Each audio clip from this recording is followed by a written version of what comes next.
Cooking Appa. Hi, this is Cooking Appa.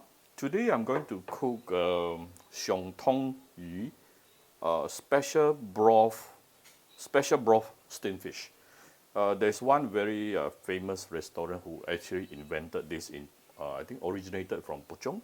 So they have opened up a lot of branches. I haven't been going in for a long time, but the dish is pretty good. Today I'm just going to try to recreate it at home. Now I have a nice grouper fish tail here, about half of it, maybe about 600 gram. I'm going to steam it. Then we will make the broth and combine the broth with the fish together. Now let's go and steam the fish first. Give it a bit of salt.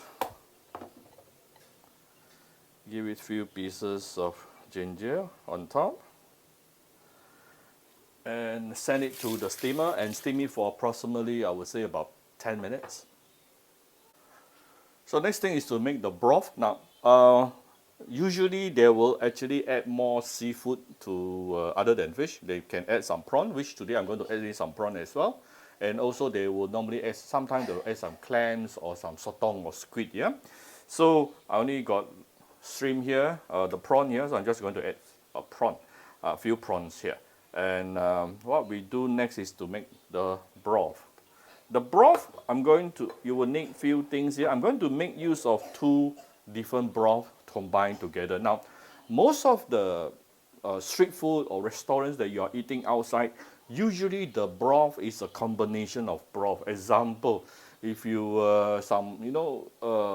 the duck noodle soup in Penang, usually is a combination between chicken, duck, and also pork or some veggie broth.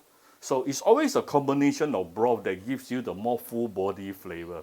And today I'm going to use two of them. Number one, I'm going to use ikan bilis, right? Ikan bilis is one of the simplest way for you to make a broth within 5 minutes, I would say. Very, very simple. And I have approximately 1 tablespoon of ikan bilis here, anchovies, put inside a tea bag.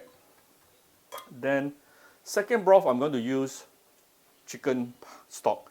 So this is Cooking Appa chicken stock, 0 MSG, 0 preservative, available on Shopee on both Singapore and Malaysia.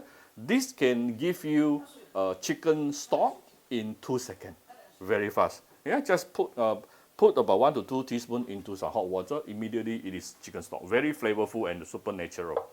Then of course you need some hot water here, 1 bowl of hot water. And for that particular special broth dish, they will put a lot of raw garlic, yeah, minced garlic. And usually they will put some green onion. I don't have green onion left, so I'm going to put in some fresh coriander. And I'll have some big chili for garnishing towards the end. We're going to put in 1 bowl of hot water. Why hot water? It will make things so much faster. And first thing, put in the ikan bilis. I'm going to boil the ikan bilis for at least about 5 minutes to really get some flavor out. Then only I will add in the rest of the ingredient. We will come back shortly. Now the thing about ikan bilis that you want to take note is this. Check out the ikan bilis that I use. Number one, you can see it is very clean. Number two, it is a very whitish, not the dark color ones. And number three, there's no head attached. Number four, all this is very clean, very thoroughly. So these are actually considered the higher quality of the ikan bilis. If you don't know how to choose, go to the shop and ask them. They will actually tell you. Usually these are the more expensive. As to how much, it really depends on the sauce. Yeah, but why you want to use this kind of ikan bilis? Because this is the only way where you can keep your ikan bilis stock very fresh and without too much fishiness. Some of the ikan bilis can give you a lot of fishiness. I think I bought this either from the morning market, or I think I bought it from morning market from OUG, yeah, or maybe the herbal shops. So very fresh, very high quality ones. Right, this is after approximately 3-4 minutes. Actually, I already can smell the ikan bilis flavor releasing. I will give in about 2 teaspoons of my chicken stock powder. So this is a combination between chicken stock and also ikan bilis. You can actually only or use a pork broth also, yeah? Put in the prawn will take approximately 3 minutes to cook. Some of you may think, hey, this one can be a bit fishy because of the ikan bilis, but don't worry. Next thing we are going to put is the garlic. A lot of minced garlic. And also the fresh coriander. Leave some behind for garnishing towards the end. And we are going to give it some seasoning here. Let's give it a bit of salt, a little bit of sugar, few dashes of the premium Vietnamese fish sauce. All the ingredients I list, you can find it inside the video description. Few dashes of white pepper. I don't need so much ikan bilis flavor.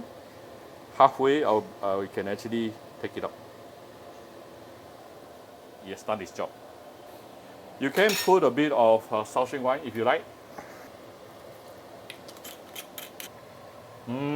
Smells really good.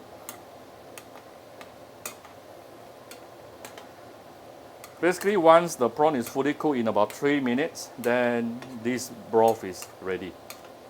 So the fish is ready. I always like to steam my fish separately so that I can remove all the fishy water here. Yeah, all this fishy water we don't want. That is the source of fishiness. So let me get something to move the fish over to a serving plate. So our fish is ready. Our broth is ready. We shall pour the broth over the fish. In the restaurant, they actually use a very deep serving plate. Yeah? So they can put so much more broth. And they will serve using a small fire stove. Then we still have some raw mixed fresh coriander, garlic, and also chili here. I like to give it a little bit more flavor, different flavors, slightly enhanced flavor. Fried garlic.